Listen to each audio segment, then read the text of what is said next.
Hello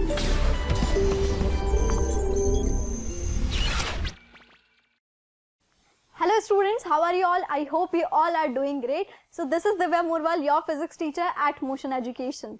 I hope कि first और second lecture आपने लाइट का बहुत ही अच्छे से समझा है, वो सारी चीजें आपको याद होगी, सब बेसिक लेवल का था. नाउ अब हम बढ़ चुके हैं थोड़े से और अपर लेवल पे, जहां पर हम करने वाले हैं बहुत सारे बोर्ड के क्वेश्चन या बोर्ड पैटर्न पे जो क्वेश्चंस आते हैं वो. जैसा कि आपने देखा होगा कि ये बोर्ड का है ना सैंपल पेपर आ चुका है, तो उसमें आपने देखा है कि न्यूमेरिकल्स बहुत ज्यादा इंपॉर्टेंट है. ठीक है, तो आपके लिए न्यूमेरिकल अप्रोच होना बहुत ज्यादा इंपॉर्टेंट है. किसी भी चीज को पढ़ो उसका न्यूमेरिकल तो एक दो लगा ही लो. ठीक है, अगर ये चीज आपकी कंप्लीट हो गई है, थियरी कंप्लीट, जो फॉर्मूला है उस पर एक दो न्यूमेरिकल लगा लिया, तो इतनी गारंटी मैं आपको दे सकती हूँ कि आप बहुत ही अच्छा स्कोर करेंगे. ठीक है, बाकी तो बात फिर डायग्राम्स की रह जाती है, तो जितना सुंदर बनाओगे उतने अच्छे नंबर, है ना. तो यहाँ पर आज के थर्ड लेक्चर में हम लोग क्या पढ़ने वाले हैं, हम लोग डील कर रहे होंगे आज सिर्फ दो टॉपिक्स के साथ, बट वो दो टॉपिक्स नहीं, इंडिविजुअल बड़े बड़े से टॉपिक्स हैं, बट उसको बहुत ही शॉर्ट में और कंसेप्ट टू कंसेप्ट समझेंगे, पॉइंट टू पॉइंट समझेंगे. टॉपिक्स कौन से हैं आज के वो देख लीजिए. दो टॉपिक्स हैं हमारे पास. फर्स्ट वन है mirror formula, second one is refraction. ठीक है, नाउ मिरर फॉर्मूला जैसा कि आपको पता है बड़ा ही आसान है, बट जब इस पे क्वेश्चंस आते हैं, न्यूमेरिकल्स आते हैं, तब हमें थोड़ी सी प्रॉब्लम फेस करने को मिलती है. ठीक है, न्यूमेरिकल्स आते तो कब पॉजिटिव है कब नेगेटिव है, ये सारे डाउट्स हमारे माइंड में चलते हैं. तो एक बार हम पूरा रिवाइज कर लेते हैं क्या है, फिर मैं आपको एक ऐसे 2-3 पॉइंट्स बताऊंगी जिसके बेसिस पे आप सारे न्यूमेरिकल्स बहुत ही फास्ट सॉल्व कर सकते हो और विदाउट एनी प्रॉब्लम फटाफट से आंसर निकल जाएगा. ठीक है, नेक्स्ट जो हमारा रहेगा रिफ्रैक्शन.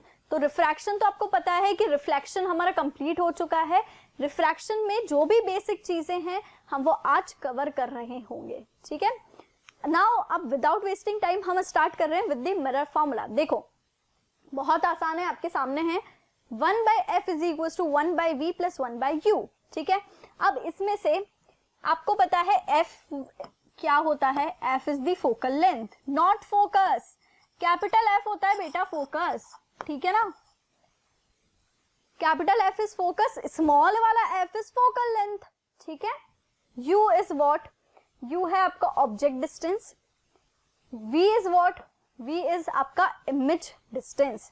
ठीक है, अब बात आती है यहां पर कि ये सारी चीजें हम अप्लाई कैसे करेंगे, बट उसको सीखने से पहले एक बार थोड़ा सा कल वाला हम देख लेते हैं. देखो बहुत आसान है, यहाँ पर दोनों मिरर्स को मैंने लिया है सो डैट जो आपने अभी तक पढ़ा था, अब ऐसा तो नहीं करोगे तुम. मुझे ऐसा पता है कि यार आप लोग में से ना बहुत सारे बच्चे ऐसे होंगे जो ऑनेस्टली अगर पढ़ रहे हो आप, तब तो जो भी आप लोग अभी तक देख रहे हो वो सब बराबर से नोट डाउन कर रहे हो. बट ऐसे भी हमारे पास बच्चे होते हैं जो नोट डाउन नहीं करते, सिर्फ सुनते हैं, है ना, और उनके माइंड में फिट हो जाता है, बट फिर भी थोड़ा सा नोट डाउन कर लिया करो सो डैट आपको याद रहती हैं चीजें. ठीक है, अब जो हमने लास्ट लेक्चर में सीखा उसका थोड़ा सा शॉर्ट हम यहाँ पर देख रहे हैं, शॉर्ट रिकैप आप कह सकते हो, बिकॉज ये सारी चीजें ना आपको यहाँ पर अप्लाई करनी होंगी.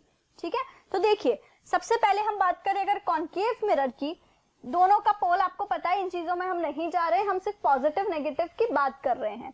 यहाँ पर सारी चीजें देखो लिखा है, negative distance positive distance.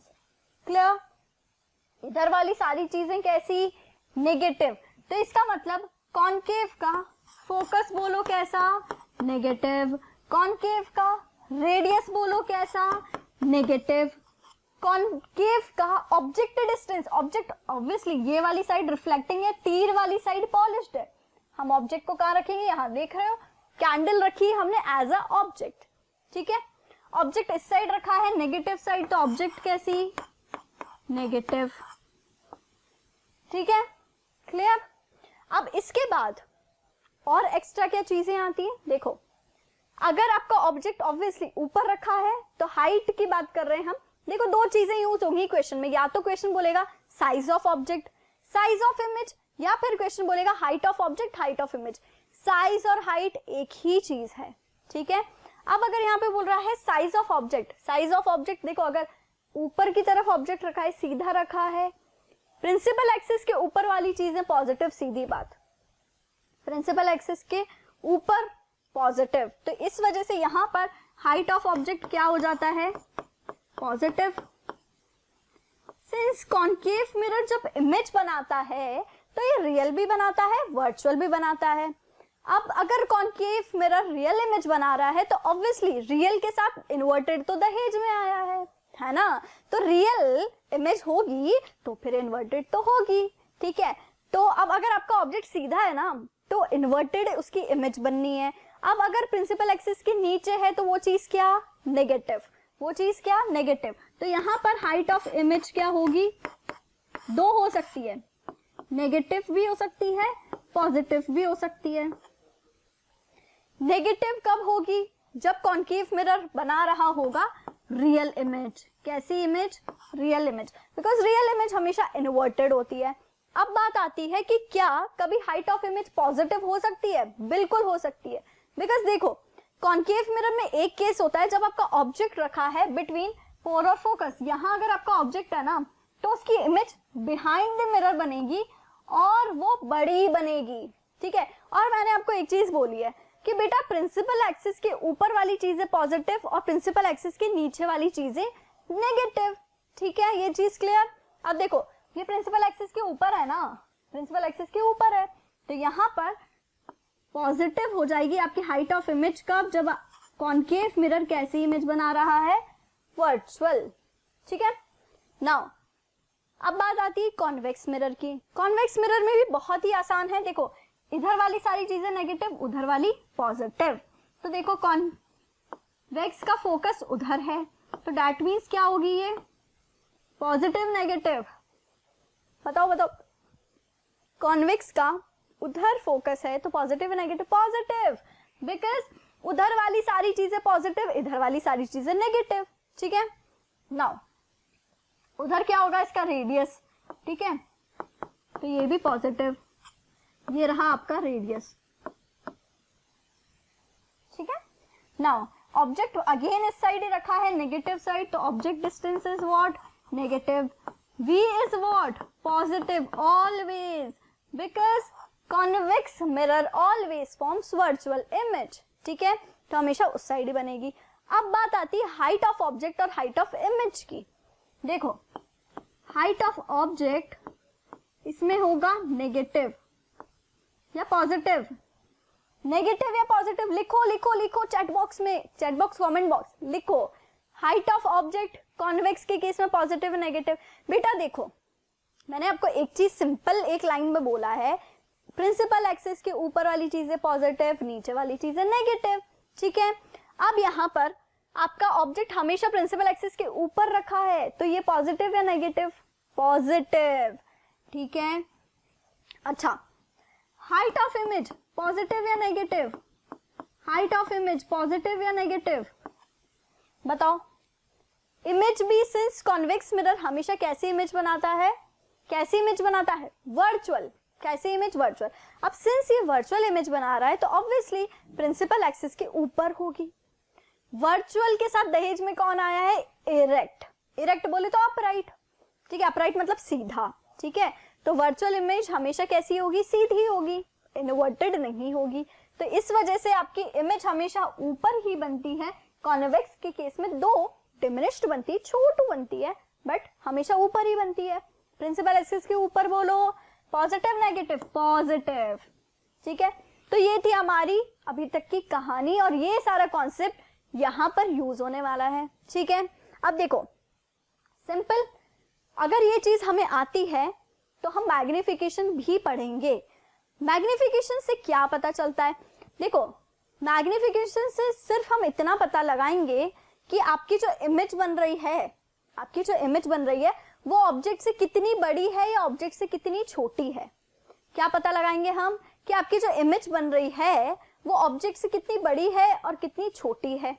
Basically we are just comparing the object and image की हाइट्स, ठीक है, प्लस उसके ऑब्जेक्ट डिस्टेंस को भी हम कंपेयर कर सकते हैं मैग्निफिकेशन से।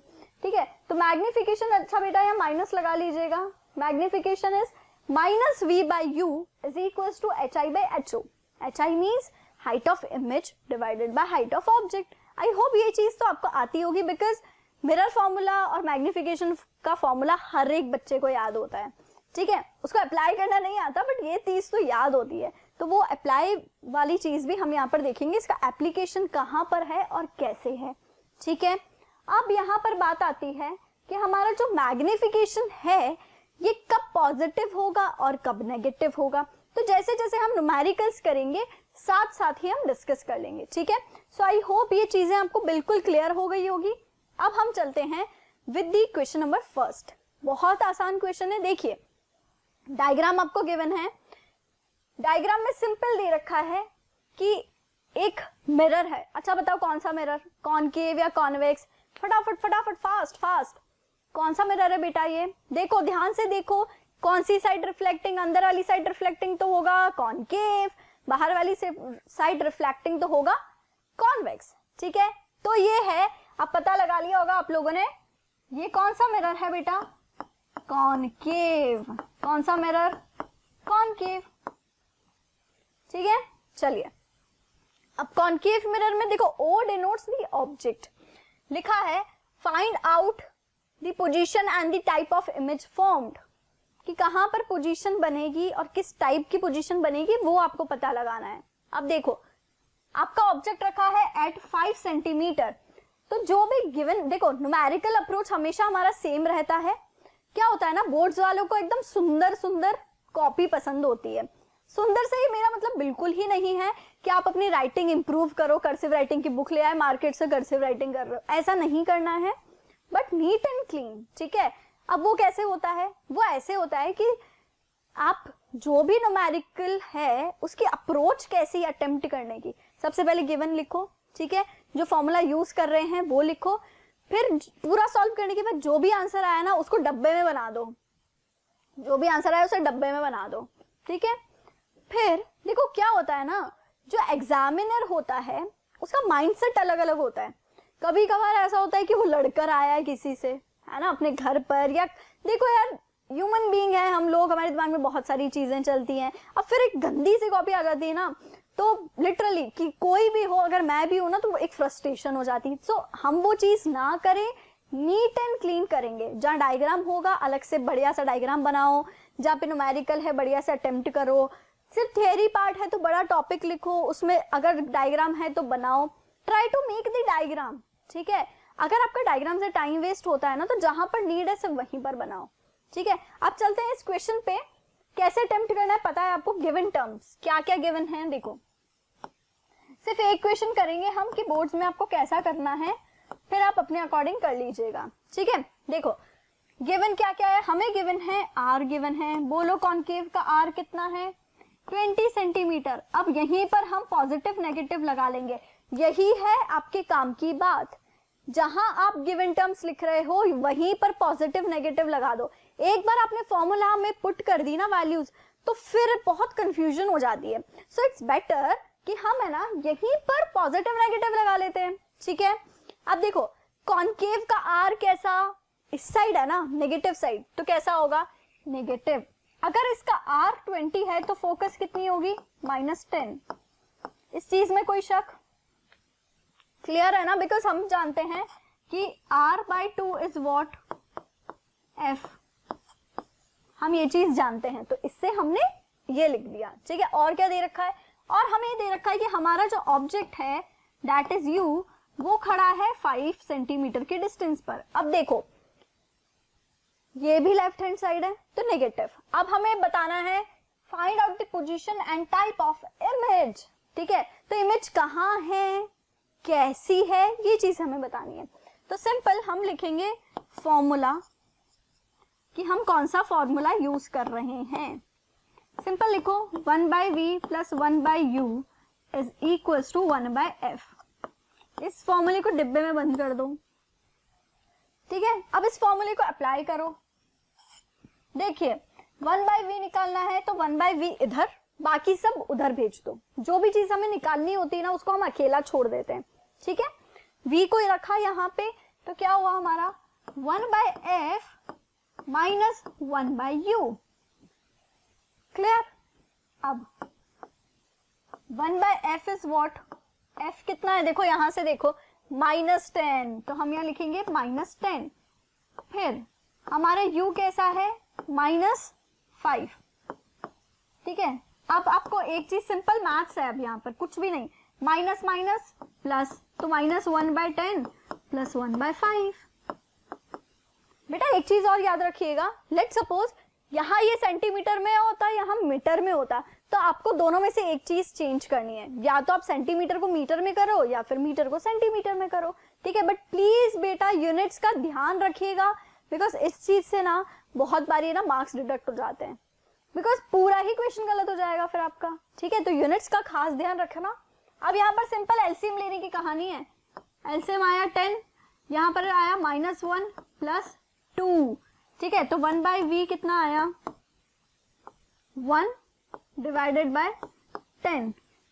अब यहाँ पर बहुत सारे बच्चे गलती कर देते, इस जगह नहीं, बट लेट सपोज 2/5 आता है इसका आंसर, तो आप v की वैल्यू सिंपल लिख देते हो 2/5। नहीं बेटा, v की वैल्यू 1/10 नहीं है, 1 by v की वैल्यू है, तो v की वैल्यू क्या आएगी? v की वैल्यू आएगी प्लस का 10 सेंटीमीटर। अब हम सोच रहे हैं कि v कैसा आ गया? प्लस आ गया। प्लस आ गया, इसका मतलब क्या हुआ कि हमारी इमेज कहां बन रही है? पोल से 10 सेंटीमीटर। पर पोल से, लेट सपोज यहाँ पोल है, ठीक है, तो पोल से इधर वाला 10 सेंटीमीटर या इधर वाला, ये कैसे पता चलेगा? ये पता चलेगा इस साइन से।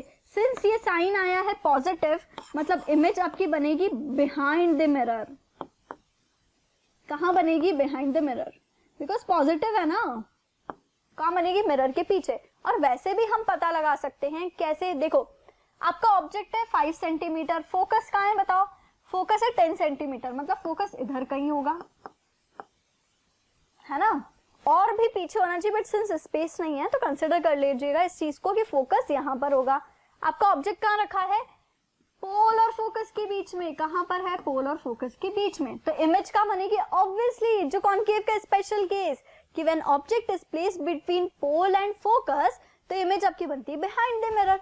अब समझ आया हमने वो केसेस क्यों पढ़े थे, इतने सारे डायग्राम्स, ताकि हम यहाँ पर उस चीज को रिलेट कर सके। ठीक है, अब देखो कैसे करोगे एग्जाम में। लेट सपोज आपका यहाँ पर नेगेटिव आ रहा है ना आंसर, तो आप समझ जाना कि आप कुछ मिस्टेक कर रहे हो। क्यों? क्योंकि हम ये जानते हैं, क्वेश्चन में हमें दे रखा है कि ऑब्जेक्ट रखा है पोल और फोकस के बीच में, तो हम ये चीज भी जानते हैं कि अगर हमारा ऑब्जेक्ट पोल और फोकस के बीच में रखा होता है तो इमेज बनती है बिहाइंड द मिरर। ठीक है, तो ये चीज बिल्कुल ध्यान रखिएगा। तो इमेज आपकी बनेगी यहाँ पर। अच्छा, और मैग्नीफाइड बनती है, मतलब ऑब्जेक्ट से बड़ी बनेगी। कितनी डिस्टेंस पर बनेगी? 10 सेंटीमीटर। ठीक है, कितनी डिस्टेंस पर? 10 सेंटीमीटर। तो इस तरीके से हम इस क्वेश्चन को सॉल्व करेंगे। क्लियर? नाउ अब हम चलते हैं नेक्स्ट क्वेश्चन पे, बट बिफोर अगर आपको स्क्रीनशॉट लेना है तो यू कैन टेक, अदरवाइज तो नीड नहीं है यार, बहुत ही आसान था ये क्वेश्चन। ठीक है, अब चलते हैं एक और क्वेश्चन के ऊपर। क्वेश्चन क्या है? इसमें भी डायग्राम है, बट ये क्वेश्चन सॉल्व करने वाला नहीं है, सिर्फ आपको ये देखना है कि यहाँ पर आपको जो डायग्राम है, उस डायग्राम में जो एम मिरर है वो कौन सा है। देखो क्वेश्चन यही बोल रहा है। क्या बोल रहा है question? Consider the following diagram in which M is mirror. बोला है एम क्या है? मिरर है। पी क्या है? ऑब्जेक्ट है। क्यू क्या है? इमेज है। ठीक है, ये एम तो है आपका मिरर, पी है आपका ऑब्जेक्ट, ठीक है, और क्यू है आपकी इमेज। क्लियर? ये चीज बिल्कुल क्लियर। अब फिर यहाँ पे बोला state the type of mirror and characteristic property of image. Q आपको ये बताना है कि जो मिरर है ये कौन सा मिरर है, प्लस जो इमेज है इसके बारे में भी 2 शब्द कहो। ऐसा नहीं होता कोई फंक्शन होता है तो हम हमारे चीफ गेस्ट को बुलाते हैं कि now chief guest will come and से फ्यू वर्ड्स। ठीक है, तो वैसे ही इस इमेज के बारे में 2 शब्द आपको बताने हैं। कैसे बताओगे? सबसे पहले ये बताना है कि मिरर कौन सा है। ठीक है, बहुत इजी है, ध्यान देना है ऑब्जेक्ट और इमेज पे। देखो पहली बात, ऑब्जेक्ट कहां रखा है? पोल और फोकस के बीच में, तो हम यहां लिखेंगे सिंस आपका ऑब्जेक्ट रखा है कहां पर? Object is placed between pole and focus. कहाँ है? Between pole and focus. तो सिंस आपका ऑब्जेक्ट पोल और फोकस के बीच में है तो आपकी इमेज आपको कहाँ मिलेगी? Behind the mirror. ठीक है, और ये मिरर कौन सा हुआ? देखो, अगर ये मिरर आपका कॉन्वेक्स होता, सुनो ध्यान से, अगर ये मिरर बेटा आपका कॉन्वेक्स होता, दो पॉसिबिलिटी ना कि इमेज, सिंस इमेज आपकी बिहाइंड द मिरर बन रही है तो ये मिरर या तो प्लेन मिरर तो हो ही नहीं सकता बिकॉज साइजेस इक्वल नहीं है। ठीक है, अब बात आती है कि ये जो मिरर है, ये मिरर कौन सा मिरर है? ठीक है, कॉनकेव या कॉन्वेक्स, दो ऑप्शन बच रहे हैं। कॉन्वेक्स हमेशा डिमिनिश्ड इमेज बनाता है ना बेटा? कैसी इमेज बनाता है? छोटी। और कॉनकेव अगर बिहाइंड द मिरर इमेज बना रहा है तो कैसी बनाता है? मैग्नीफाइड, बड़ी इमेज। ठीक है, और हम यहाँ बहुत इजीली देख पा रहे हैं कि ऑब्जेक्ट इन दोनों के बीच में और इमेज बन रही है बिहाइंड द मिरर। तो जो रिसेंटली हमने क्वेश्चन किया है इसी कॉन्सेप्ट पे किया। ठीक है, मोस्टली यही कॉन्सेप्ट पूछा गया है एग्जाम में। ठीक है, तो ये पे, और देखो 2017 का क्वेश्चन भी देख सकते हो आप। ठीक है, तो ये वाला जो क्वेश्चन है यहाँ पर हम बता सकते हैं कि जो मिरर है, ये मिरर कौन सा मिरर है? बोलो। ये मिरर है कॉनकेव मिरर। ठीक है, और इमेज के बारे में दो शब्द कहिए। तो इमेज के बारे में दो शब्द हमारे होंगे कि इमेज बन रही है वर्चुअल। ठीक है, और वर्चुअल के साथ दहेज में कौन आया है? इरेक्ट। कौन आया है? इरेक्ट। प्लस एक और क्या बोल सकते हैं हम कि हमारी इमेज बन रही है मैग्नीफाइड। कैसी बन रही है बेटा इमेज? मैग्नीफाइड। ठीक है, आई होप ये क्वेश्चन भी बहुत इजीली एकदम अंदर तक गया होगा, समझ भी आया होगा। ठीक है, आपका आंसर क्या यही आया है? क्या मिरर यही है? आपकी इमेज के बारे में आपके भी दो यही शब्द है या कोई और है? Please right your answer in the comment section. ठीक है, लिखो यार, इंटरेक्टिव रहेगा थोड़ा सा सेशन, आपको भी मजा आएगा देखने में। ठीक है, चलिए अब नेक्स्ट एक और छोटा सा क्वेश्चन करते हैं। ये क्वेश्चन जो है प्रॉपर फॉर्मूला बेस्ड है। ठीक है, बट इस क्वेश्चन में थोड़ा सा एक कॉन्सेप्ट है, ज्यादा नंबर का नहीं है, 1 या 2 नंबर का क्वेश्चन आएगा। क्वेश्चन क्या है? देखो, क्वेश्चन सिंपली मैग्निफिकेशन से रिलेटेड है। What is the nature of the image? ठीक है, found by concave mirror if the magnification produced by the mirror is +3। ठीक है, क्या बोला यहाँ पर? सिंपल हमें ये बोला गया है कि जो मैग्निफिकेशन है, मैग्निफिकेशन को कैसे लिखते हैं हम? Magnification is denoted by small m। ये दे रखा है +3। अगर आपका मैग्निफिकेशन +3 है, और देखो 2018 में आया हुआ है, अगर आपका मैग्निफिकेशन +3 है, इसका मतलब क्या? अब यहाँ पर पूरी कॉन्सेप्ट समझते हैं हम मैग्निफिकेशन की। ठीक है, देखो मैग्निफिकेशन पॉजिटिव भी हो सकता है और नेगेटिव भी हो सकता है। मैग्निफिकेशन का फॉर्मूला देखो, मैग्निफिकेशन इज व्हाट? माइनस का v/u। ठीक है, अब मैग्निफिकेशन सोचो पॉजिटिव कब हो सकता है? मैग्निफिकेशन पॉजिटिव तब हो सकता है जब आपका ऑब्जेक्ट जो है वो तो ऑब्वियसली इस साइड ही होगा। मिरर, कोई भी मिरर हो, आपका ऑब्जेक्ट हमेशा नेगेटिव साइड में ही होगा, तो ऑब्जेक्ट डिस्टेंस तो हमेशा कैसी आएगी? आपकी नेगेटिव। ठीक है, अगर आपकी ऑब्जेक्ट डिस्टेंस आती है नेगेटिव, ठीक है, देखो माइनस का v/u है। ठीक है, अगर आपकी ऑब्जेक्ट डिस्टेंस नेगेटिव है, ठीक है, बट इमेज डिस्टेंस पॉजिटिव है, मतलब आपका जो ऑब्जेक्ट है वो हमेशा कहाँ है? आपका ऑब्जेक्ट बिहाइंड द मिरर बन रहा है। कैसे, कहाँ बन रही है इमेज? हमेशा बिहाइंड द मिरर। तो फिर क्या होगा? ये v कैसा आएगा? हमेशा पॉजिटिव, तो v की वैल्यू हमेशा पॉजिटिव। ये और ये कैंसिल आउट हो गए, तो आपका मैग्निफिकेशन बना पॉजिटिव। क्या बना आपका मैग्निफिकेशन? पॉजिटिव। ठीक है, आ रहा है समझ में? नाउ नेगेटिव कब होगा मैग्निफिकेशन? देखो माइनस का v/u। ठीक है, अब u तो हमेशा यार नेगेटिव लिखो, u क्या लिखोगे? हमेशा ही नेगेटिव।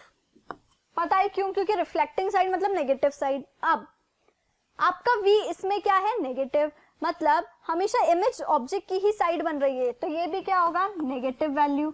ये दोनों कैंसिल आउट। अब मैग्निफिकेशन कैसा आया? नेगेटिव। कैसा आया? नेगेटिव।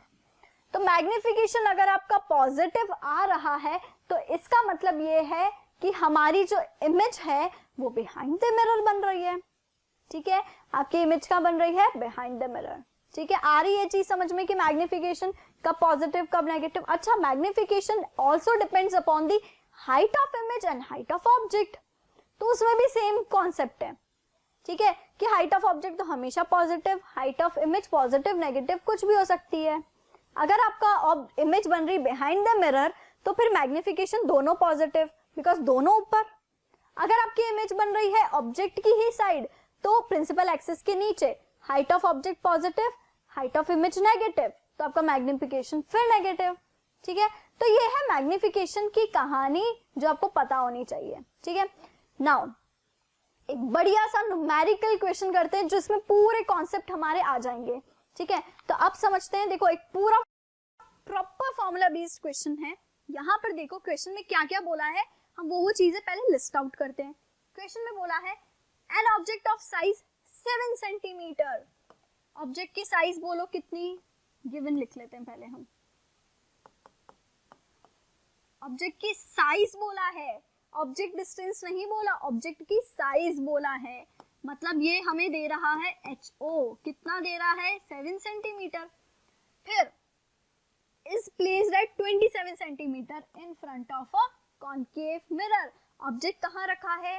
7 सेंटीमीटर, और आपको मिरर दे दिया, कौन सा मिरर है? Concave mirror. कौन सा मिरर?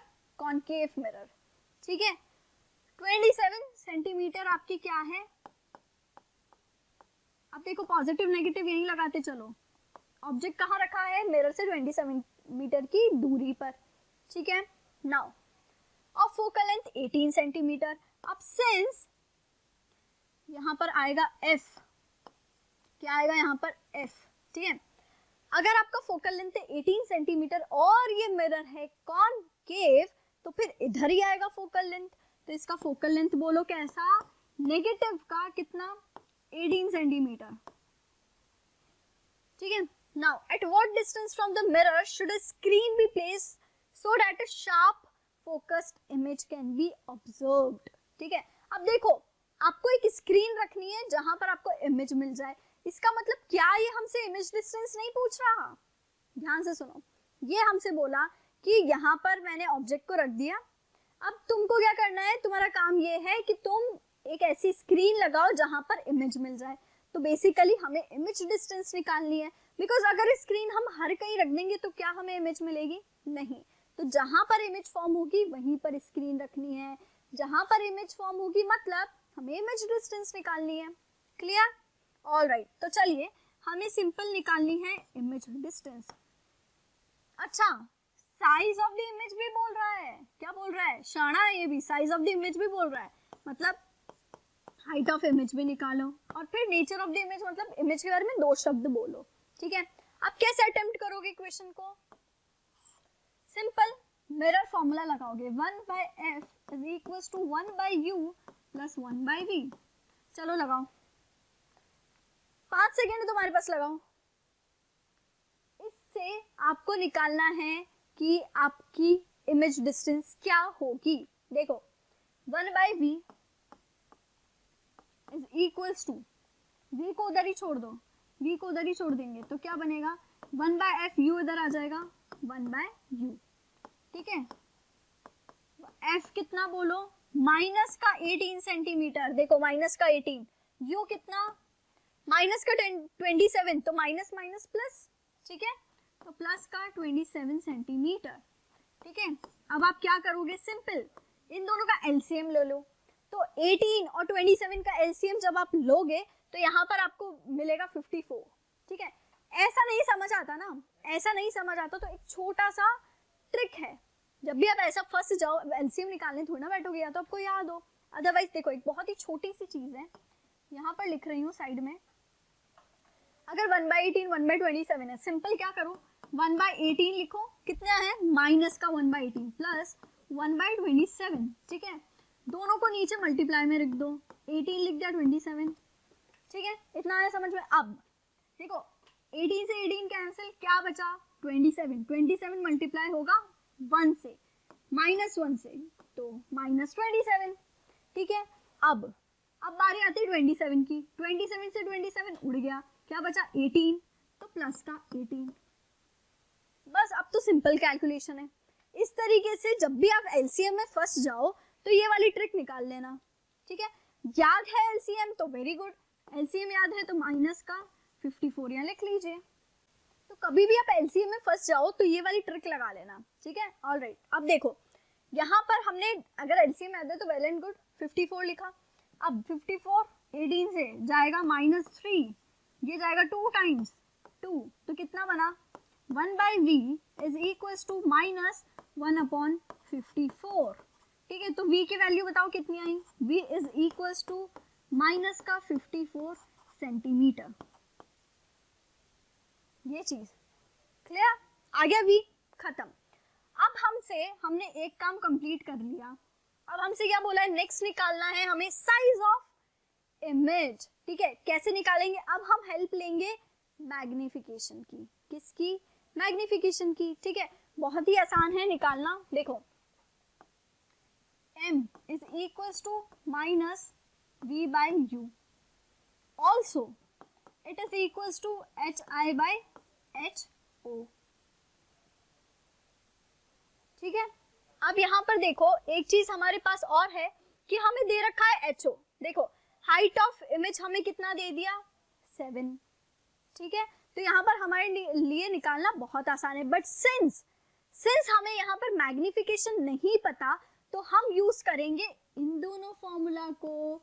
किसको यूज करेंगे, इन दोनों को। इसलिए मैंने आपको बोला था ये न्यूमेरिकल ऐसा है जिसमें सारे कॉन्सेप्ट आ गए, ठीक है। तो देखिए यहाँ पर इन दोनों को कंपेयर करो, v की वैल्यू बोलो कितनी, v की वैल्यू है -54, ठीक है। u की वैल्यू कितनी, u की वैल्यू है -27, बट बेटा एक माइनस पहले से ही बाहर लग रहा है, ठीक है, उसको मत भूलना। हाइट ऑफ इमेज निकालनी, हाइट ऑफ ऑब्जेक्ट कितना दे रखा है, हमें दे रखा है -27 कितना दे रखा है, -27। अब इससे हम क्या निकाल सकते हैं, हाइट ऑफ इमेज। तो यहाँ पर हमारे पास v की वैल्यू आ गई, ठीक है। Now we have to find size of the image, कि इमेज की क्या साइज होने वाली है, ठीक है। तो यहाँ पर देखो हम सिंपल लिखेंगे कि height of object is given us as, कितना दे रखा है बोलो, माइनस का नहीं, आई थिंक प्लस का 7 है ना, हाँ ऑब्जेक्ट तो हमेशा प्लस का 7 सेंटीमीटर ही होगा, ठीक है। अब हम निकाल लेते हैं मैग्निफिकेशन, कितना होगा, देखो माइनस का v/u, इससे मैग्निफिकेशन निकाल लो, कितना होगा, माइनस अलग, v की वैल्यू आई माइनस का 54, u है हमारे पास कितना -27, ये दोनों कैंसिल और ये हो गया 2 टाइम्स, ठीक है। तो मैग्निफिकेशन हमारा बना -2। मैग्निफिकेशन की कोई यूनिट नहीं होती, मैग्निफिकेशन की कोई यूनिट नहीं होती, क्लियर। अब देखिए यहाँ पर नेक्स्ट हमें निकालना था हाइट ऑफ इमेज, ठीक है। क्या निकालनी, हाइट ऑफ इमेज। कैसे निकालोगे, सिंपल, वही मैग्निफिकेशन के फॉर्मूले से, height of image upon height of object. Magnification बोलो -2, हाइट ऑफ इमेज निकालनी है, हाइट ऑफ ऑब्जेक्ट दे रखा है, कितना दे रखा है 7, ठीक है। तो 7 इज मल्टीप्लाइड बाय -2, कितना बचा -14 सेंटीमीटर लगाना मत भूलना, नहीं तो नंबर कट जाने हैं तुम्हारे। हाइट ऑफ इमेज आ गई, ठीक है, क्लियर, इतनी चीज समझ आई हमें, पक्की बात। अब हमारा काम सिर्फ इतना है कि इमेज के बारे में हमें 2-3 चीजें बतानी है। बेसिकली इमेज किस नेचर की है, कैसे बताओगे, देखो सीधी बात है, इमेज आपको यहाँ पर दिख रहा है कि मैग्निफिकेशन -2 आया है। मैग्निफिकेशन देखो हम चाहते तो हम सीधा ये भी निकाल सकते थे, इसकी कोई नीड नहीं थी, ठीक है। आप डायरेक्ट वैसे भी कैलकुलेट कर सकते हो, -v/u, देखो एक और फॉर्मूला है ना hi/ho, तो इन दोनों फॉर्मूला को कंपेयर कर भी आप ये चीज फाइंड आउट कर सकते हैं, ठीक है। इस चीज की नीड भी नहीं थी, बट सिंस हमें मैग्निफिकेशन यहाँ पर मुझे एक्सप्लेन करना था इसलिए मैंने यहाँ पे किया, अदरवाइज इन दोनों फॉर्मूले से भी निकल सकती है हाइट ऑफ इमेज, ठीक है। अब हम यहाँ पर क्या बोल सकते हैं, since height of image I negative, तो इमेज कैसी हुई, रियल, रियल के साथ दहेज में कौन आया, कौन आया, इन्वर्टेड। प्लस इमेज की हाइट की अगर हम बात करें तो देखो ऑब्जेक्ट है हमारा 7 सेंटीमीटर, इमेज है हमारी 14 सेंटीमीटर, मतलब आपकी इमेज कैसी है, बड़ी है ना, मैग्नीफाइड है। कॉन्केव में दो केस होते हैं। देखो यहाँ पर एक और क्वेश्चन मुझे याद आया अभी जस्ट कि ना बोर्ड्स में एक क्वेश्चन आया था कि कॉन्केव में दो केस बताइए जहां पर इमेज आपकी मैग्नीफाइड बनती है। तो हमेशा वो स्पेशल केस याद रखते हैं कि जहां पर हमारी इमेज क्या बनती है, मैग्नीफाइड। क्या बनती है हमारी इमेज, मैग्नीफाइड, ठीक है। एक और केस होता है जहां पर when your object is placed beyond C. देखो ऑब्जेक्ट का रखा हुआ है आपका, सी की वैल्यू निकालते पहले, ठीक है, 18 इंटू 2 36, ठीक है। आपका ऑब्जेक्ट रखा है 27, मतलब उन दोनों के बीच में। तो when your object is placed between C centre of curvature and focus, तब आपकी इमेज बनती है, sorry your object is placed behind the centre of curvature, मतलब सेंटर ऑफ कर्वेचर से भी पीछे। या फिर देखो दो केस है यहाँ पर, एक तो आपका ऑब्जेक्ट रखा है बिहाइंड, ठीक है, तब आपकी इमेज बनेगी बिटवीन सी एंड एफ। कहाँ बनेगी, बिटवीन सी एंड एफ, ठीक है।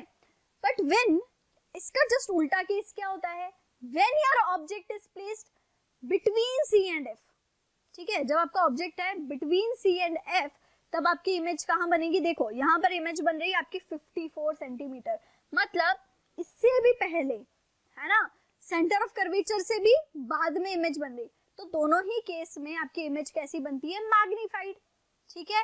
तो ये दोनों केस याद रखना। आपका ऑब्जेक्ट अगर रखा है बिटवीन पोल एंड फोकस तो इमेज मैग्नीफाइड, अगर आपका ऑब्जेक्ट रखा है कुछ इस तरीके से, आपका ऑब्जेक्ट है बिहाइंड पोल और फोकस के बीच में, तब तो मैग्नीफाइड है। प्लस जब आपका ऑब्जेक्ट है सेंटर ऑफ कर्वेचर और फोकस के बीच में, तब आपकी जो इमेज है मैग्नीफाइड बनेगी, ठीक है। तो ये दो केसेस हैं जो आपको याद रखने। नाउ यहीं पर हमारा रिफ्लेक्शन होता है कंप्लीट, ठीक है। नेक्स्ट हम चलेंगे रिफ्रैक्शन के ऊपर। अब रिफ्रैक्शन क्या होता है, बहुत आसान है। देखो मैंने आपको स्टार्टिंग में एक चीज बोली थी कि व्हेन योर इमेज या when your reflection takes place in same medium, जब आपका रिफ्लेक्शन होता है सेम मीडियम में, जैसे एयर से लाइट आई ना, अभी हम एयर मीडियम में, ठीक है, लाइट आ रही है ऊपर से, स्ट्राइक होकर रिफ्लेक्ट हो रही है, सेम मीडियम में हो रही है सारी काम, तो रिफ्लेक्शन। अगर आपकी लाइट इंसिडेंट होती है किसी एक मीडियम में, रिफ्लेक्ट हो जाती है दूसरे मीडियम में, तो that is refraction, because light refract हुई है। क्यों रिफ्रैक्ट हुई, क्योंकि मीडियम चेंज हो गया, है ना। पानी है, लेट्स सपोज एक ग्लास है, ठीक है, उसमें आपने क्या किया, उसका हाफ फिल कर दिया, उसके अंदर लेमन डाल दिया, तो लेमन बड़ा दिखता है, तो that is also a cause of refraction.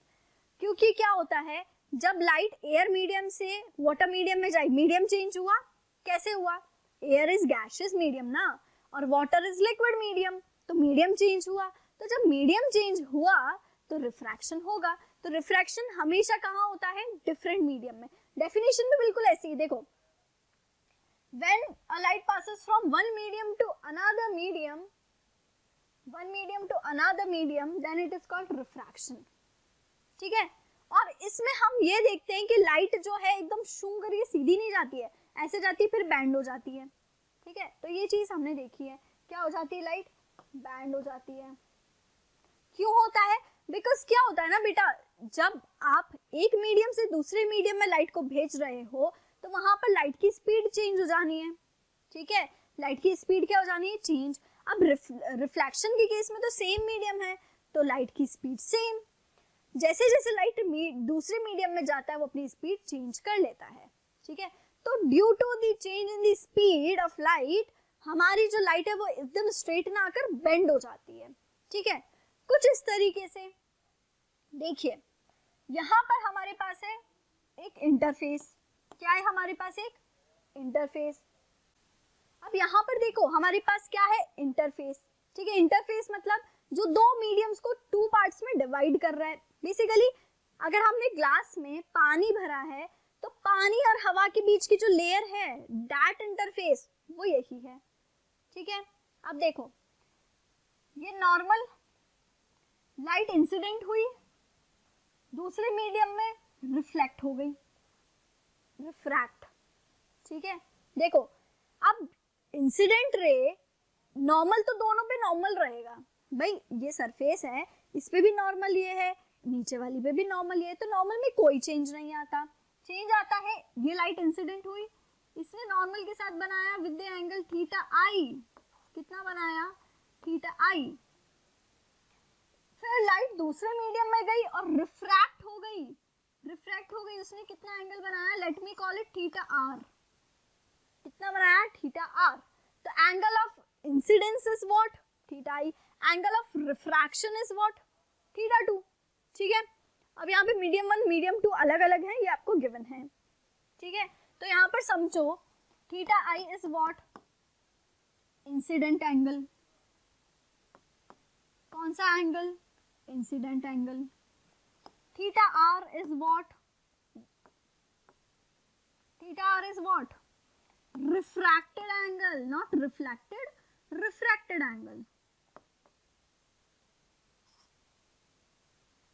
ठीक है। नाउ थोड़ा और रिफ्रैक्शन को समझते हैं अच्छे से। देखो इसके लिए हमें समझना होगा रिफ्रैक्टिव इंडेक्स को, किसको, रिफ्रैक्टिव इंडेक्स, जैसा कि आप यहाँ देख सकते हो रिफ्रैक्टिव इंडेक्स को हम हमेशा डिनोट करते हैं with the sign mu, with the sign mu, ठीक है। अब रिफ्रैक्टिव इंडेक्स क्या बताता है, रिफ्रैक्टिव इंडेक्स हमें सिंपली ये बताता है कि एक लाइट जब एक मीडियम से दूसरे मीडियम में जाती है तो उसकी स्पीड कितनी कम हुई, बेसिकली। और सिंपल देखें तो रिफ्रैक्टिव इंडेक्स टेल्स, देखो फॉर्मूला भी है हमारे पास, speed of light in vacuum, speed of light in medium. देखो लाइट अगर लेट्स सपोज किसी लिक्विड में गई, लाइट किसी जूस में गई, ठीक है। अब लाइट जब एयर मीडियम से उस जूस में जा रही, तो एयर मीडियम में लाइट की स्पीड बोलो कितनी, 3 × 10⁸, ठीक है। एयर और वैक्यूम में हम ऑलमोस्ट एक जैसा लेकर चलते हैं, है ना। सो आपकी जो लाइट वैक्यूम में लाइट की स्पीड है 3 × 10⁸, ऑब्वियसली वो मैक्सिमम लाइट की स्पीड है, लाइट की स्पीड उससे ज्यादा नहीं हो सकती, ठीक है। अब उस मीडियम में लाइट के जाने के बाद जब लाइट उस मीडियम में गई तब उसने अपनी स्पीड, उस speed of light in vacuum से कितनी कम करी, समझ रहे हो। आई एम अगेन रिपीटिंग, सुनो ध्यान से। जब भी लाइट किसी दूसरे डिफरेंट मीडियम में जाती है तब 3 × 10⁸ से उसने अपनी स्पीड कितनी कम करी उस मीडियम में जाने के बाद, वो बताता है रिफ्रैक्टिव इंडेक्स, ठीक है। सो रिफ्रैक्टिव इंडेक्स सिंपल है, बताता है speed of light in vacuum to the speed of light in medium. Formula याद रखना है, प्लस ये होती है आपकी यूनिटलेस क्वांटिटी, क्या होती है यूनिटलेस क्वांटिटी। अब यहीं पर हम दो चीजें पढ़ेंगे, क्या, देखो एक होता है डेंसर मीडियम, एक होता है रेयरर मीडियम, ठीक है। लेट्स सपोज ऊपर है एयर और नीचे है ग्लास। एयर कैसा मीडियम, ग्लास के रेस्पेक्ट में, ग्लास मतलब भारी है ना, तो इसके रिफ्रैक्टिव इंडेक्स ज्यादा है। एयर कैसा है, हल्का, तो ये है रेयरर मीडियम और ये है डेंसर मीडियम। अब यहां पर हम ले लेते हैं उल्टा, यहां पर है वाटर, ठीक है, प्लस नीचे है लेट्स सपोज एयर।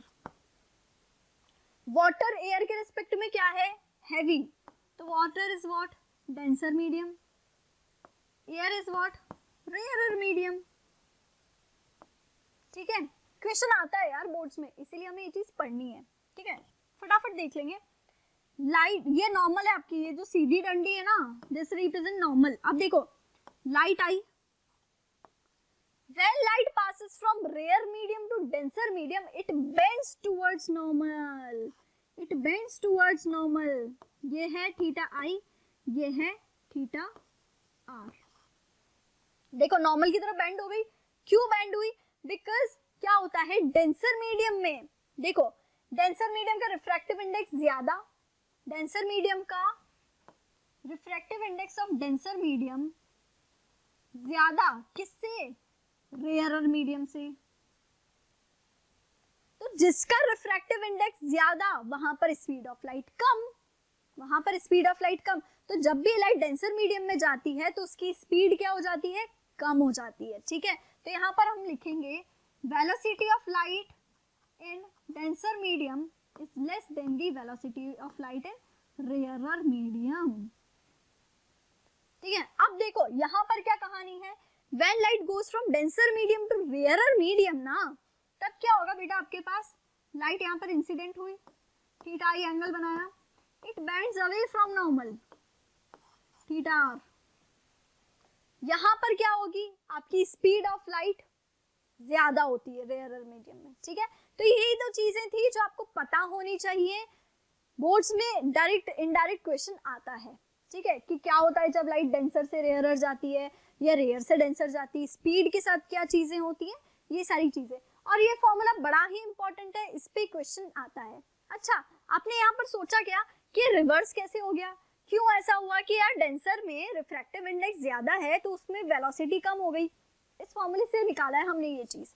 और इसका एक कॉन्सेप्चुअल चीजें भी हैं, वो हम थोड़ा बाद में पढ़ेंगे, जिसमें डिस्टेंस और टाइम को रिलेट किया गया है इस जगह पर, ठीक है।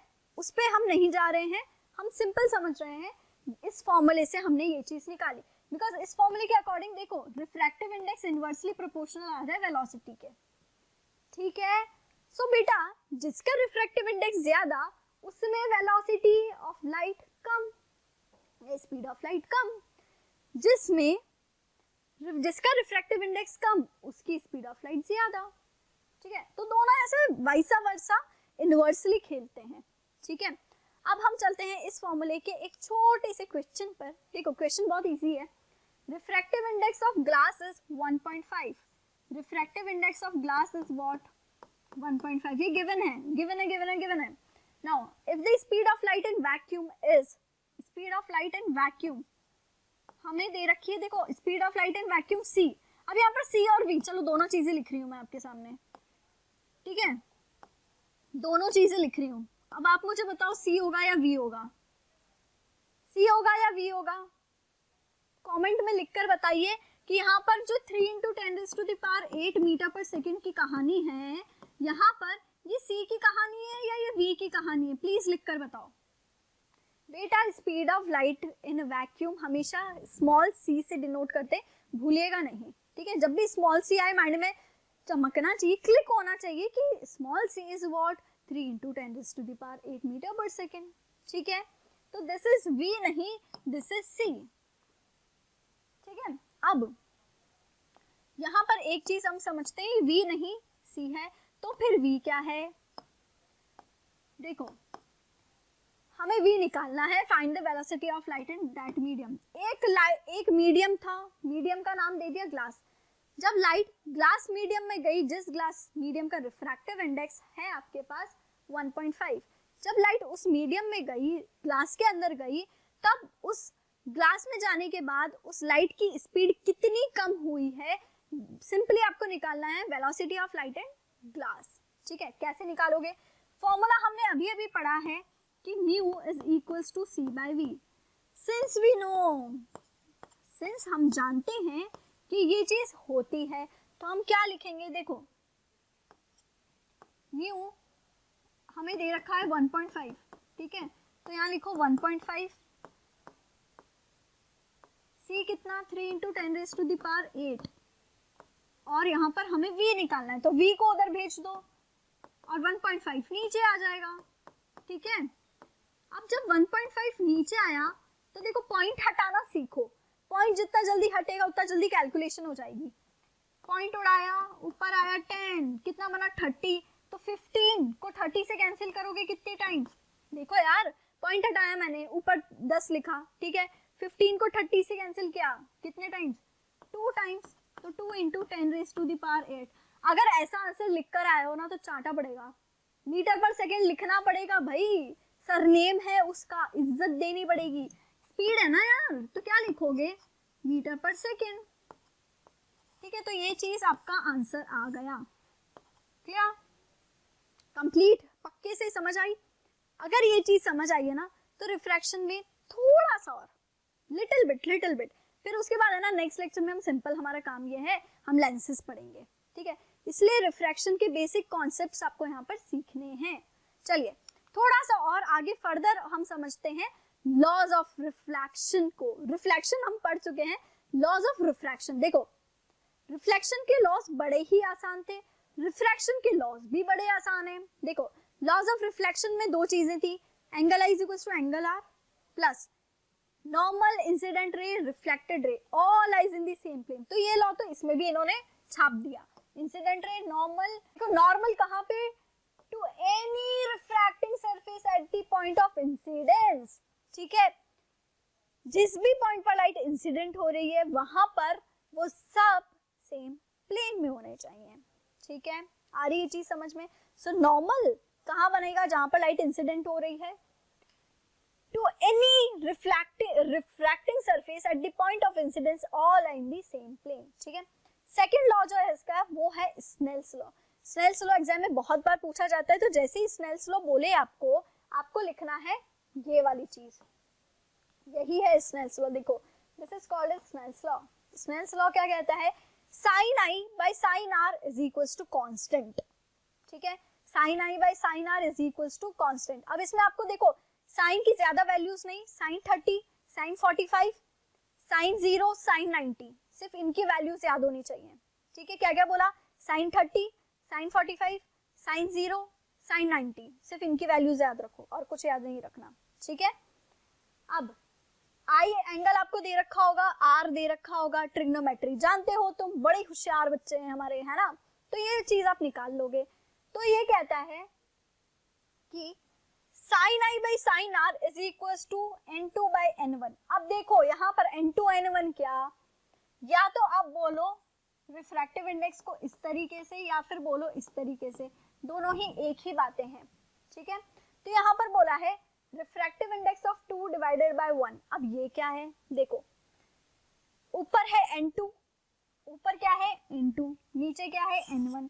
अब लाइट नीचे से जा रही है, देखो यहाँ से इंसिडेंट हुई, रिफ्रैक्ट हुई, इंसिडेंट हुई, रिफ्रैक्ट हुई। ठीक है, अब लेट सपोज कि यहाँ पर इसका रिफ्रैक्टिव इंडेक्स है n1, नीचे वाली मीडियम का, ऊपर है n2।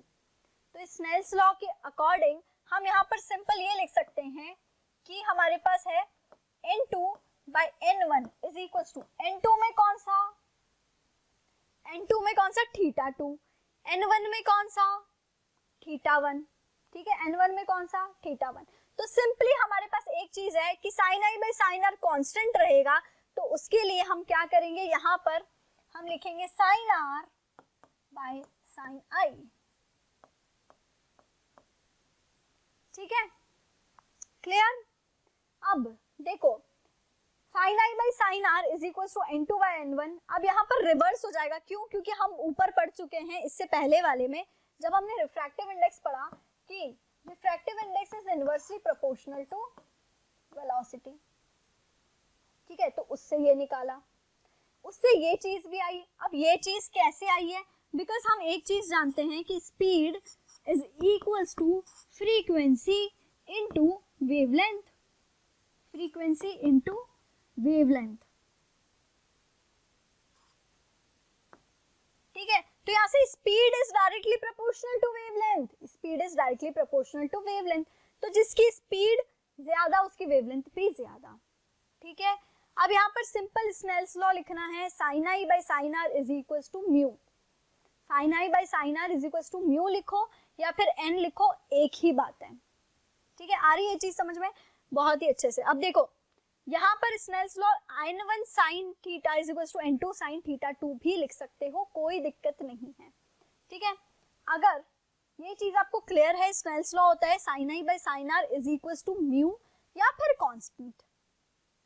ठीक है, अब उसी से हमने सारी कैलकुलेशन करके एक फॉर्मूला बनाया था जो आपके सामने कुछ इस तरीके से है। ठीक है, ये चीज समझ आई। अब अगर आपको ये चीज क्लियर है तो हम एक छोटा सा न्यूमेरिकल करते हैं, बिकॉज क्या होता है एग्जाम में रिफ्रैक्शन से क्वेश्चन आता है, व्हाट इज रिफ्रैक्शन, बहुत कम आता है। स्नेल्स लॉ ज्यादा पूछा जाता है, उससे रिलेटेड न्यूमेरिकल या फिर रिफ्रैक्टिव इंडेक्स से न्यूमेरिकल। ठीक है, इससे रिलेटेड छोटा सा न्यूमेरिकल करते हैं। Refractive index of water is, last है, देखो refractive index of water is 4/3, refractive index of glass is 3/2। Find the refractive index of glass with respect to water. देखो जब भी आपको विद रिस्पेक्ट टू वाली चीज निकालनी होती है ना, तो सिंपल ऐसा लिख दो, हमें क्या निकालना है, refractive index of glass with respect to water. Refractive index of glass with respect to water, तो refractive index of glass with respect to water ऐसे लिखेंगे हम, ठीक है। सिंपल वैल्यूज रख दो, आंसर आ जाएगा। और ये क्वेश्चन आता है बेटा, रिफ्रैक्टिव इंडेक्स ऑफ ग्लास बोलो कितना, 3/2। रिफ्रैक्टिव इंडेक्स ऑफ वाटर बोलो कितना, डिवाइड में है ना ये चीज, तो क्या होगा, देखो हम चलो ऐसे ही लिख देते, डिवाइड में व्हाट, 4/3। अब इसको रिवर्स कर दो, क्या करोगे इसको रिवर्स, देखो कैसे करोगे, 3/2। अब ये चीज जब ऊपर जाएगी तो फ्लिप होगी, ठीक है, क्या आएगा, अगेन 3/4, 4/3 का हो गया 3/4, क्या बचा ऊपर, 9/8। सो यही है बेटा आपका आंसर, ठीक है। इतना ही आसान है रिफ्रैक्टिव इंडेक्स के क्वेश्चंस को करना, ठीक है। दो न्यूमेरिकल्स हमने रिफ्रैक्टिव इंडेक्स के सीखे, ठीक है। ये वाला भी जो न्यूमेरिकल है इंपॉर्टेंट है बेटा, बोर्ड्स में आता है, ठीक है। सो प्लीज जो भी चीजें हैं रिफ्रैक्शन से रिलेटेड इस लेक्चर में क्लियर कर लीजिए। अगर कहीं भी डाउट है तो फिर से वापस देखिए, ठीक है। रिफ्रैक्शन में रिफ्रैक्शन के लॉज, स्नेल्स लॉ, ठीक है। स्नेल्स लॉ बड़ा ही आसान है, जिसका भी रिफ्रैक्टिव इंडेक्स निकालना है उसका थीटा, फिर जिस दूसरे वाले का रिफ्रैक्टिव इंडेक्स है उसका थीटा, इन दोनों को पकड़ लो और आपका स्नेल्स लॉ बन गया, ठीक है। सो यहीं पर हम इस सेशन को एंड कर रहे हैं। रिफ्रैक्शन हमने कंप्लीट कर लिया, रिफ्रैक्शन के बेसिक कॉन्सेप्ट्स हमने कवर कर लिए, ठीक है। मिलते हैं बहुत जल्दी नेक्स्ट सेशन के लिए, सो स्टे ट्यून्ड, कहीं मत जाना। नेक्स्ट सेशन में भी बहुत सारे लेंसेज के क्वेश्चंस हम लोग सीखेंगे। अगर आपको ये वीडियो अच्छा लगा है तो please hit the like button, share it with your friends, family, या जो भी बोर्ड की प्रिपरेशन कर रहे हैं उन सबको शेयर कीजिए। एंड अगर आप इस चैनल पे न्यू हैं तो इस चैनल को सब्सक्राइब कीजिए and don't forget to hit that bell icon so that आपको नोटिफिकेशंस मिलते रहें। Thank you so much.